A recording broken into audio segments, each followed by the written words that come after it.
Hey everyone, it's Argonaut here from The Right Way, and you've probably heard about the terrorist attack in Liverpool where someone blew up a taxi. So we've got some more information, and there is some actual footage about what happened, and it's absolutely amazing that the taxi driver managed to survive. He's so lucky. He should go out and buy a lotto ticket or something, a lottery ticket or something.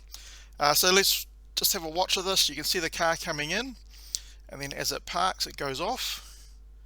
Look at the amount of destruction that happened to that car. I cannot believe that the taxi driver was able to survive. Um, you can see him getting out there and then being rushed away to safety, and some people providing help to that person. And then later on, the car starts to go up in flames because of the burning um, nature of the bomb and stuff. So we'll stop there. So let's have a read of this article. There's some more details that have emerged about what actually happened. So the wife of Liverpool cabbie driver David Perry says it's an utter miracle that he survived after a bomb carried by a passenger exploded in the back of his taxi. CCTV captured the moment. We just saw that, what happened there. So again, it's absolutely incredible that he was able to survive.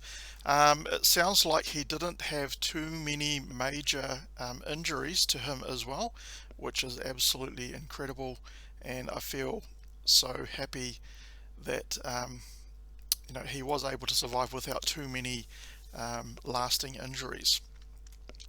People have suggested that the partition screen between him and the passenger saved his life, so that's probably true actually, because if you just look at the force that took out the front windscreen and the top of the taxi and so on, maybe that is what saved his life, which would be a really good thing as well. So his wife is real doc. Mr. Perry is doing okay, but is extremely sore, while adding that his escape was an utter miracle.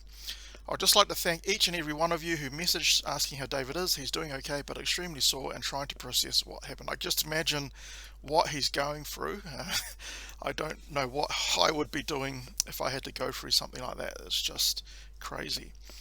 There are a lot of rumours flying around about him being a hero and locking the passenger inside the car, but the truth of the matter is he is without doubt lucky to be alive. The explosion happened whilst he was in the car, and how he managed to escape is an utter miracle. He certainly had some guardian angels looking over him. Experts believe that Mr. Perry managed to escape with just cuts and bruises because of a faulty bomb.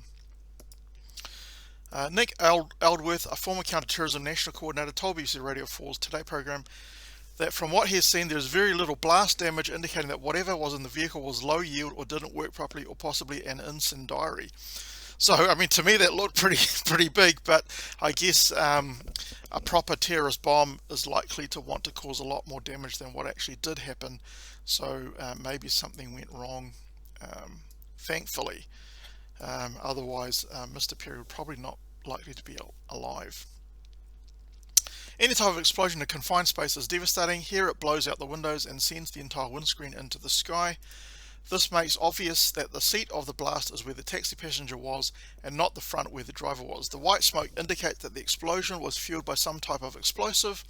The fire then takes hold and the smoke changes colour as it consumes the... Alright, so here we go. I found another column which talks about the alleged terrorist, I guess. So the suicide bomber who died inside a taxi when his device blew up outside a hospital in Liverpool has been unmasked as a pizza-baking Christian convert and failed asylum seeker. Mail Online can reveal that Enzo Almini, 32, arrived in the UK from Iraq several years ago and converted from Islam to Christianity at the cathedral it is believed he wanted to attack yesterday. Friends said Almini was born Imad Jamil al-Swilmin, sorry to anyone if I pronounced that incorrectly, to a Syrian father and an Iraqi mother, and is believed to have spent a large part of his life in Iraq. He was arrested for possession of a large knife after the rejection of his asylum claim in 2014. This resulted in him being sectioned under the Mental Health Act and hospitalised for several months. So I wonder what he's still doing in the UK, whether he was given some other type of visa to stay in the UK or whatever it was. It is thought that Almini was a motor racing fan who changed his name by deed poll in honour of Italian supercar creator Enzo Ferrari in a bid to sound more Western on his asylum application. Almini spent most of his life in the UK in Liverpool, where he was being supported by Christian volunteers from a network of churches who helped asylum seekers. He spent 8 months living with devout Christians, Malcolm and Elizabeth Hitchcock, at their home in the Aigburth district of Liverpool. So he's had a huge amount of help from people that are trying to help him to stay in the UK, and this is what he goes and does. He must have a screw loose or something. Almini converted Christianity in Liverpool's Anglican Cathedral 4 years ago, which it is thought he had wanted to attack on Remembrance Sunday as 1,200 military personnel, veterans and families of the fallen gathered to observe 11-minute silence. So it sounded like he was going to that cathedral and explode the bomb there amongst all these people. It is thought he initially asked Mr. Perry to drive him to the cathedral, but that traffic and road closures stopped him from getting there. It is believed he died after being locked in a cab by Hero. So we don't know whether he was actually locked in the cab or not, but it's quite chilling to see that he was going to go to a service to maybe detonate the bomb amongst all those people, which would have caused a huge amount of carnage. Detectives and MI5 spies are investigating whether the bombing was an alarmist-inspired attack and if Almini had been motivated to kill himself and others.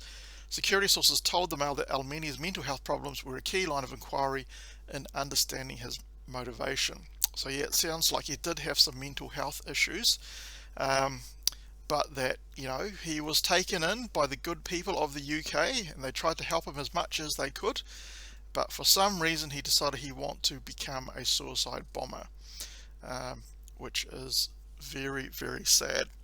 I really feel for the taxi driver, even though, you know, it sounds like he didn't have any major injuries, but whatever he's gone through is absolutely terrible. And I don't know what the state of mind of this terrorist is going to be, but hopefully we'll get some more details as it's investigated, what his life has been like and so on. But the fact that his asylum was rejected, but he was still living there, I don't know what's going on there. So maybe he could have been deported back to wherever he came from, but I guess he might have been under appeal and all that kind of stuff. It's probably pretty hard to get rid of asylum seekers. So I guess we'll wait for more details to come up later on, but just thought I might mention some more extra details about what happened and the shocking footage of the car exploding. Absolutely incredible. So let me know what you think in the comment section. If you have any comments to make, love to read them. If you like this video, give it a thumbs up. If you don't like the video, you're welcome to give it a thumbs down. And if you like my content, please subscribe, as it just means my content will be noticed more by the YouTube algorithm.